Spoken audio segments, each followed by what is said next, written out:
தங்கமே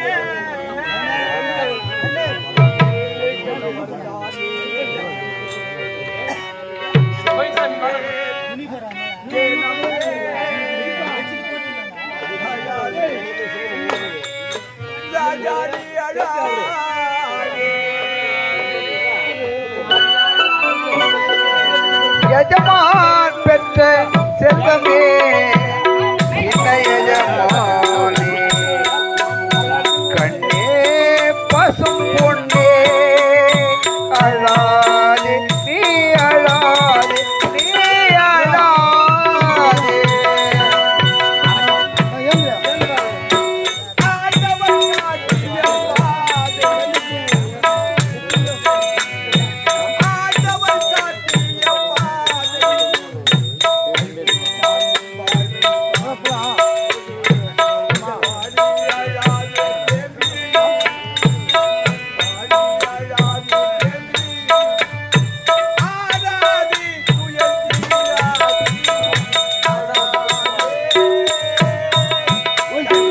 அழாதே நீ அழாதே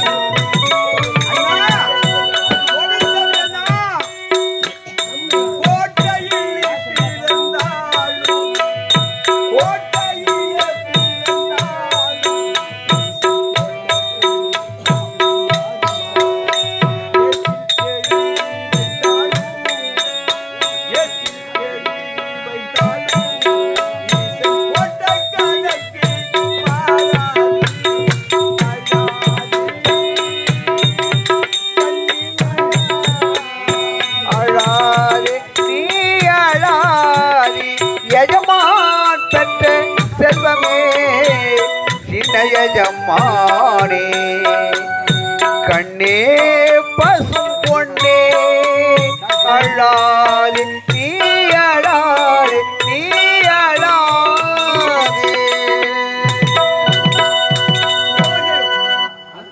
உடுக்க எழுந்தவன் கை போல எங்கே இடுக்கல் களைவதற்கு அப்படி கிழக்கமாக கேட்கக்கூடிய இதோ கால சென்று அண்ணன் கோவிந்தசாமி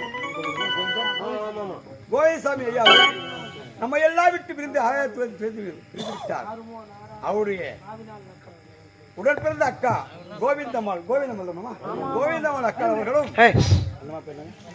வள்ளி அம்மா அவர்களும் இதோ தன்னுடைய தம்பி இறந்து சாலோக சாமிமே சாலு என்று சொல்லக்கூடிய 4வது அடைவதற்காக சொர்க்க காணிக்காக மோட்ச காணிக்காக ரூபாயோடு கொடுத்திருக்கிறார்கள்.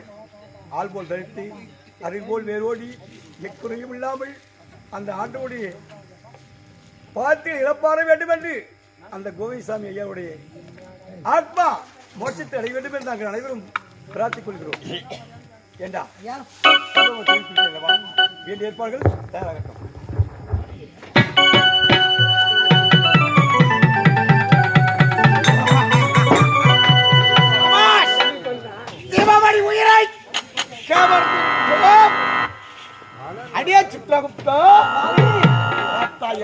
உரைத்த பிரகாரம் அந்த சிவமணி உயிரை நீங்கள் என்னை மன்னிக்க வேண்டும் சுவாமி, மன்னிக்க வேண்டும், மன்னிக்க வேண்டும் சுவாமி. மன்னிக்க வேண்டும் என்றால் சுவாமி என்ன? அந்த தாம் தலுக்கராணியும் வாங்கி வனிதாவும் ஆடிய நாட்டியத்தில் மெய் மறந்து நாளை பிடிக்க வேண்டிய சிவமணி உயிரை இன்றைக்கே நாளை தினம் குடிக்கின்ற உயிரை சிவமணி உயிரை இன்றையே பிடித்து. ஆமாம் சுவாமி. தவறு நடந்து விட்டது. எமது ஆட்சியில் தவறு நடந்தால் எனது சுவாமி கட்டளை அந்த மலை மயிர் இழையில் காட்டி கீழே அக்னியாறு கிடையாது சாபத்தை ஆட்சியில் குறையிருந்தால் என்ன நடக்கும் என்பதே தெரியவில்லை, புரியவில்லை. ஆகையால் 3 தேவர்களுக்கெல்லாம் தெரிந்தால் மாபெரும் குற்றமாக காலங்கள் வரும் வரை தங்க பேழை ஒன்று அமைத்து அந்த பேழைக்குள் இந்த சிவமணி உயிரை கலந்து காலங்கள் எப்பொழுது வரும் அப்பொழுது தக்க